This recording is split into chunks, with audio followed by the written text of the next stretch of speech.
روح القدس کے نام میں آمین۔ اسی خداوند میں عزیز بھائی بہنوں، آج ہم عالمگیر کلیسیا کے ساتھ مل کر پاک تثلیث کی عید مناتے ہیں۔ پاک تثلیث، اور پاک تثلیث میں ہمارا عقیدہ کیا ہے کہ خدا ایک ہے،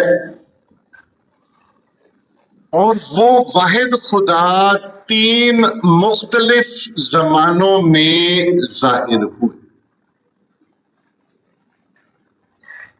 یہ ہمارا عقیدہ ہے، یہ ہمارا ایمان ہے، اور آج ہم اس موضوع پر بات چیت کریں، کلام کو سمجھنے کی کوشش کریں گے۔ یہ پاک تثلیث ایک ایسا موضوع ہے جس پر ماضی میں اور آج بھی بہت سارے لوگ بحث کرتے ہیں کہ یہ کیسے ممکن ہے کہ خدا واحد خدا ہے اور اس کی تین شکلیں ہیں، باپ، بیٹا اور روح القدس۔ تو یہ انسان کی سوچ سے بالا تر ہے۔ ہمارے جو غیر مسیحی ہے وہ بھی اکثر اوقات ہمیں یہی سوال پوچھتے ہیں کہ خدا ایک ہے اور ایک خدا میں تین شخص ہے۔ وہ خدا باپ بھی ہے، بیٹا بھی ہے اور روح القدس بھی۔ جب ہم علم الہیات کی بات کرتے ہیں، اس بات کو سمجھنا یہ بڑا ضروری ہے کہ انسان کی جو سوچ ہے وہ چھوٹی ہے۔ انسان جو ہے یہ محدود ہے، اور خدا لامحدود ہے۔ خدا کی سوچ بڑی ہے، انسان کی سوچ چھوٹی ہے، اور چھوٹی سوچ والا جب خدا کے بارے میں سوچتا ہے تو وہ اپنے انداز سے سوچتا ہے۔ خدا ہوتے ہوئے سوچتا ہے، اور ہم انسان ہوتے ہوئے سوچتے ہیں۔ اور انسان نے ہر دور میں کوشش کی ہے کہ وہ خدا کو بھی جانے، اس کے منصوبے کو بھی جانے، اور انسان نے ہر دور میں کوشش کی ہے کہ جس طرح وہ عام چیزوں کو کنٹرول کرتا ہے، انسان خدا کو بھی کنٹرول کرے۔ خدا ہے، انسان انسان۔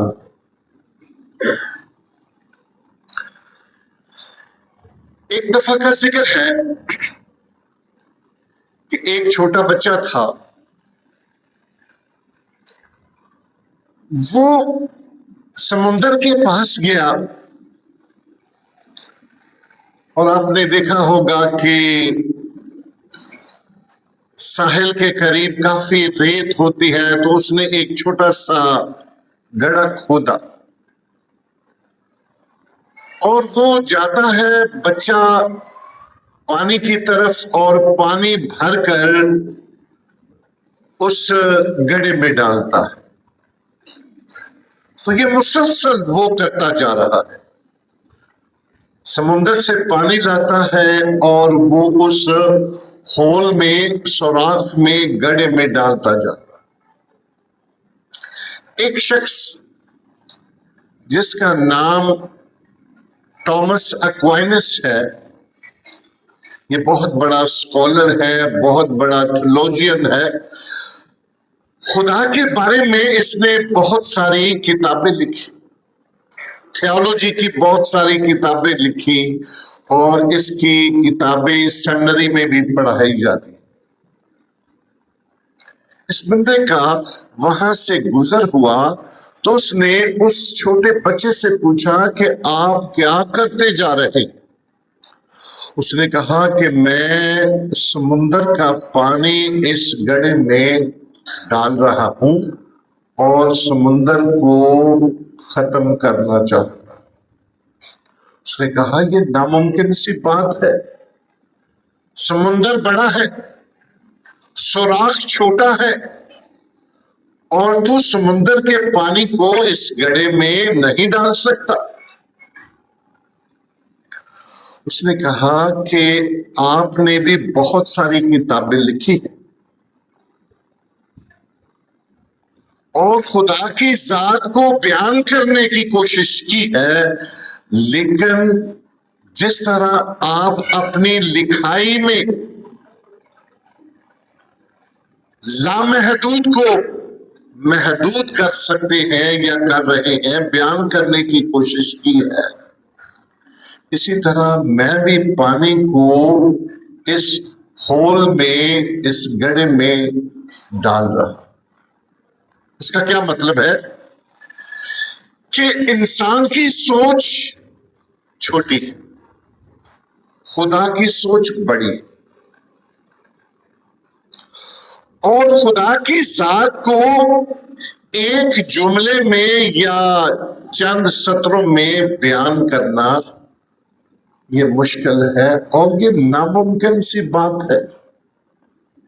خدا کو کنٹرول کرنا یا خدا کو محدود کرنا، اس کو جاننے کی کوشش کرنا. خدا کا ذہن بڑا ہے، انسان کا ذہن چھوٹا ہے. چھوٹے ذہن نے ہر دور میں خدا کو جاننے کی کوشش کی. آج ہم بھی، یہ ایک ایسا موضوع ہے پاک تثلیث کا، یہ انسان کی سوچ سے بالاتر، مگر خدا جو آدم کو بغیر باپ کے پیدا کر سکتا ہے وہ کچھ بھی کر سکتا ہے. تو خدا جو ہے وہ ہر ممکن کام کر سکتا. آج ہم پاک تثلیث کو سمجھنے کی کوشش کریں گے. بائبل مقدس کو اگر آپ 3 حصوں میں تقسیم کرتے ہیں کلام کو سمجھنے کے لیے، پہلا حصہ ہے پرانا عہد نامہ، دوسرا حصہ ہے اناجیل 4 انجیلیں، اور تیسرا حصہ ہے رسولوں کے اعمال سے لے کر مکاشفہ کی کتاب تک. جب بائبل کو ہم اپنے طور پر 3 حصے بنا لیتے ہیں اور اس دور میں خدا کے وجود کو دیکھتے ہیں تو ہمیں پاک تثلیث کی سمجھ آئے. خدا واحد ہے، یہ ہمارا عقیدہ ہے کہ خدا واحد ہے، اور واحد خدا 3 مختلف زمانوں میں ظاہر. جب ہم پہلے حصے کی بات کرتے ہیں پرانے عہد نامے کی، تو خدا جو ہے وہ آواز کی صورت میں، آگ کی صورت میں، بادل کی صورت میں، اور انسان نے خدا کے وجود کو تسلیم کیا ہے کہ یہ کوئی طاقت ہے جو ہمارے ساتھ ہے.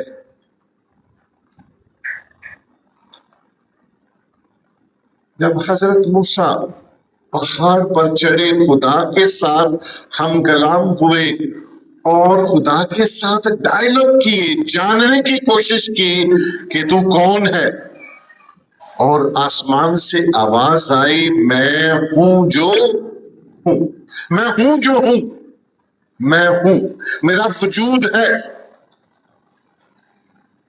تو آواز کی صورت میں حضرت موسیٰ خدا کو جانتے،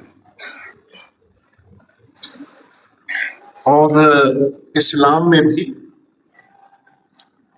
جب حضرت موسیٰ کی بات کرتے ہیں تو کہتے ہیں کہ موسیٰ کلیم اللہ۔ اس کا کیا مطلب ہے کہ اس نے، حضرت موسیٰ نے خدا کے ساتھ ڈائیلاگ کیے ہیں، بات کی ہے، اور بات کیا کی ہے کہ تو کون ہے، اور خدا نے کہا میں ہوں جو ہوں۔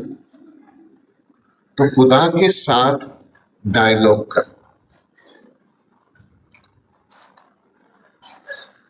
پھر ہم دیکھتے ہیں کہ حضرت موسیٰ جب جلتی ہوئی جھاڑی کے پاس جاتے ہیں تو خدا آگ کی صورت میں لوگوں پر ظاہر، آگ کی صورت، آگ سے آواز آتی ہے اے موسیٰ اپنی جوتی اتار کیونکہ یہ جگہ پاک ہے۔ آگ سے آواز آنا، آگ سے حضرت موسیٰ کے ساتھ ڈائیلاگ کا ہونا،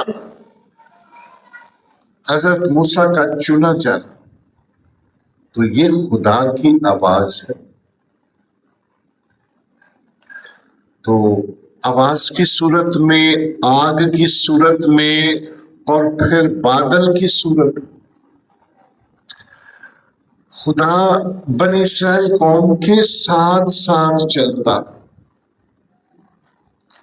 جب بادل چلتے ہیں تو بنی اسرائیل قوم بھی سفر کرتی، جب بادل رک جاتا ہے تو لوگ بھی رک جاتے ہیں۔ لوگوں نے یہ محسوس کیا کہ یہ خدا کی طاقت ہے، اور یہ بادل جو ہے کلام مقدس میں یہ خدا کی موجودگی ہے۔ یسوع مسیح جب آسمان پر اٹھائے گئے تو رسول شاگرد زمین پر ہے، اور دیکھتے ہی دیکھتے بادل آیا اور یسوع مسیح اس میں غائب ہو گئے۔ اس کا کیا مطلب ہے کہ یسوع مسیح کا آسمان پر اٹھایا جانا، بادل کا آنا اور بادل میں ایک ہو جانا، اس کا مطلب ہے باپ اور بیٹا وہ ایک ہو گئے۔ مشن پورا کرنے کے بعد بیٹا باپ کے پاس واپس جاتا، بحر کلزم کو 2 حصوں میں تقسیم کرنا، آگے بھی موت ہے پیچھے بھی موت ہے، اور حضرت موسیٰ جو ہے وہ پانی میں آسا مارتے ہیں، پانی 2 حصے ہو جاتا ہے، بنی اسرائیل قوم بچ جاتی ہے، مصری ہلاک ہو جاتے ہیں۔ وہ کہتے ہیں کہ اسرائیل کے نسبت بھاگ چلو، کیونکہ ان کی وجہ سے خدا ہمیں مارتا ہے۔ لوگوں نے ان باتوں کو محسوس کیا کہ خدا ہمارے ساتھ، آگ کی صورت میں، آواز کی صورت میں، بادل کی صورت میں، آسمان سے خوراک ملنا، زمین سے پانی ملنا، یہ سارے واقعات لوگوں نے محسوس کیا کہ کوئی طاقت ہے۔ تو یہ ہے پاک تثلیث کا پہلا رکن، جس کو ہم پرانے عہد نامے میں باپ کی صورت میں دیکھتے ہیں۔ دوسرا حصہ اناجیل میں، اور خصوصی طور پر جب ہم دیکھتے ہیں یوحنا کی انجیل، اس کا پہلا باب، ابتدا میں کلمہ تھا، کلمہ خدا کے ساتھ تھا، کلمہ خود خدا تھا، ایک بھی چیز جو پیدا ہوئی اس کے بغیر پیدا نہیں ہوئی۔ کلمہ متجسد ہوا اور ہم نے اس کا جلال دیکھا۔ ہم نے کیا دیکھا؟ ہم نے اس کا جلال دیکھا، باپ کے وحید کا جلال، فضل اور سچائی سے معمور ہے۔ یہ بڑی گہری آیت ہے۔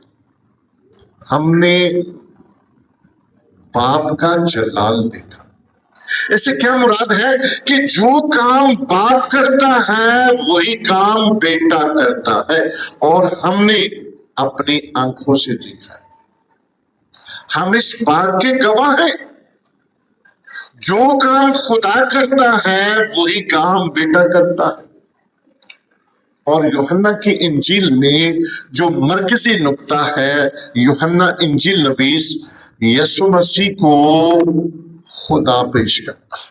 سٹارٹ ہی سے وہ بیان کر رہے، ابتدا میں کلمہ تھا، کلمہ خدا کے ساتھ تھا، کلمہ خود خدا تھا، کلمہ متجسد ہوا۔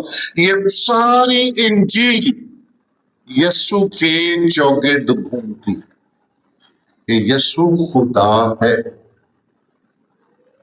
جب ہم پاک انجیل میں معجزات کو دیکھتے ہیں، خدا کی روح پانیوں پر جنبش کرتی ہے، یسوع مسیح پانی پر چلتے، یہ ظاہر کرتا ہے کہ یسوع مسیح میں وہی صفتیں ہیں جو خدا میں۔ خدا رزق دیتا ہے، بیابان میں آسمان سے خوراک دیتا ہے۔ یسوع مسیح 5 روٹیوں 2 مچھلیوں کو برکت دیتا ہے، 5000 مردوں کو کھانا کھلاتا ہے۔ 5 روٹیاں 2 مچھلیاں، 5000 لوگ۔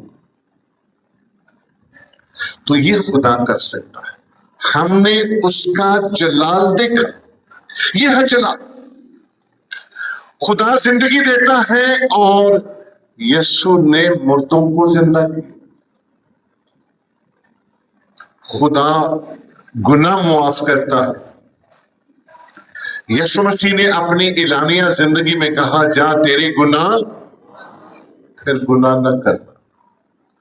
ہم نے اس کا جلال دیکھا، باپ کے وحید کا جلال۔ تو یسوع مسیح کی اعلانیہ زندگی میں جو معجزات ہیں، اور خصوصی طور پر یوحنا کی انجیل یسوع کو خدا پیش کرتی ہے۔ کلمہ متجسد ہوا اور وہ ہمارے درمیان رہا، ہم نے اس کا جلال دیکھا۔ تو یہ ہے پاک تثلیث کا دوسرا رکن، بیٹا۔ جب ہم پاک تثلیث کی بات کرتے ہیں تو پاک تثلیث رسولوں کے اعمال سے مکاشفہ کی کتاب تک، یہ پاک روح کا کام۔ خدا کا جو مشن ہے وہ شروع سے تھا، آج ہے، اور یہ مشن رہتی دنیا تک چلتا جائے گا۔ تو یہ پاک روح ہے، یہ پاک روح ہے جو ہمارے درمیان کام کرتا ہے۔ یہ پاک روح کی جھلک ہم لوکا کی انجیل اس کے پہلے باب میں دیکھتے ہیں، جب فرشتہ مقدسہ ماں مریم کے پاس آیا۔ مقدسہ ماں مریم کو سلام کیا کہ تو پر فضل ہے، خدا نے تیرا چناؤ کیا ہے کہ تو کلمے کی ماں بنے۔ یہ کس طرح ہوگا؟ روح القدس تجھ پر نازل ہوگا۔ تو انجیل مقدس میں پاک روح کے بارے میں بتایا گیا، پاک روح تجھ پر سایہ ڈالے اور اس سبب سے تو کلمے کی ماں بنی۔ اس کا مطلب کیا ہوا کہ پاک انجیل میں پاک روح کے بارے میں بتایا گیا ہے، اور یہ پاک روح رسولوں پر پچھلے اتوار جو ہم نے عید منائی، یہ پاک روح رسولوں پر اترے. وہ رسول جو مختلف علاقوں سے تعلق رکھتے تھے ان میں یونٹی آ گئی, اتحاد پیدا ہوا. اور یسوع مسیح بھی فرماتے ہیں کہ جہاں 2 یا 3 میرے نام پر اکٹھے ہوں میں وہاں حاضر ہوں. تو خدا جو ہے وہ اکٹ میں, خدا کو اکٹ پسند ہے. اور یہ پاک روح رسولوں پر اترا اور خدا نے مشن دیا, یسوع نے مشن دیا کہ آپ نے یروشلم میں رکنا ہے, آپ نے انتظار کرنا ہے. تو پاک روح آئے گا, وہ آپ کی ہدایت کرے گا کہ آپ نے کیا کرنا ہے, کہاں جانا ہے. یہ پاک روح بتائے گا. یہ پاک روح آج بھی ہمارے درمیان کام کرتا ہے. یہ پاک روح جب ہم سیکرمنٹ حاصل کرتے ہیں تو یہ پاک روح ہمیں ملتا ہے. اور اس لیے ہماری عبادت کا آغاز یہ پاک تسلیس کے ساتھ ہوتا ہے. ہم جب صلیب کا نشان بناتے ہیں, اپنی عبادت کا آغاز کرتے ہیں, دعا کرتے ہیں کلمے کے ساتھ, صلیب کے نشان کے ساتھ, اور اس صلیب کے نشان کے ساتھ ہم پاک تسلیس کی گواہی دیتے ہیں. خدا جو بلندیوں کا خدا ہے وہ مقدسہ ماں مریم کے بطن میں آیا, اور وہ پاک روح آج بھی ہمارے دائیں اور بائیں ہے, وہ ہمارے ساتھ. جب بچوں کو بپتسمہ دیا جاتا ہے تو یہی پاک تسلیس کے ساتھ, یہی پاک تسلیس کے ساتھ میں تجھے باپ اور بیٹے اور روح القدس کے نام سے بپتسمہ دیتا ہوں. اور یسوع نے کہا کہ میں دنیا کے آخر تک ہر روز تمہارے ساتھ. تو یہ سیکرمنٹ ہے جن کی بدولت خدا ہمارے درمیان ہوتا ہے. ہم سنڈے کو چرچ میں آتے ہیں تو یہ خدا کا پاک روح ہے جو ہم سب کو یہاں لے کر آتا ہے. یہ خدا کا پاک روح ہے جو ہمیں تحریک دیتا ہے, تیاری کے لیے آمادہ کرتا ہے. یہ پاک روح. تو ہمیں اس بات پر فخر ہونا چاہیے کہ ہم سب جو اس گرجا گھر میں موجود ہیں یہ خدا کا پاک روح ہے. خدا کا پاک روح ہمارے اندر کام کرتا ہے. تو ہمیں اس بات پر خوش ہونا چاہیے کہ خدا ہمارے درمیان ہے. خدا کا پاک روح ہمیں تحریک دیتا ہے کہ ہم اس کے گھر میں آئیں, یہاں سے خدا کے ساتھ ملاقات کریں, برکت پائیں, اور اس برکت کے ساتھ ہم بھی یسوع کے مشن کو جاری رکھیں. مسیح خداوند کے وسیلے سے آمین. سب کھڑے ہوں گے اور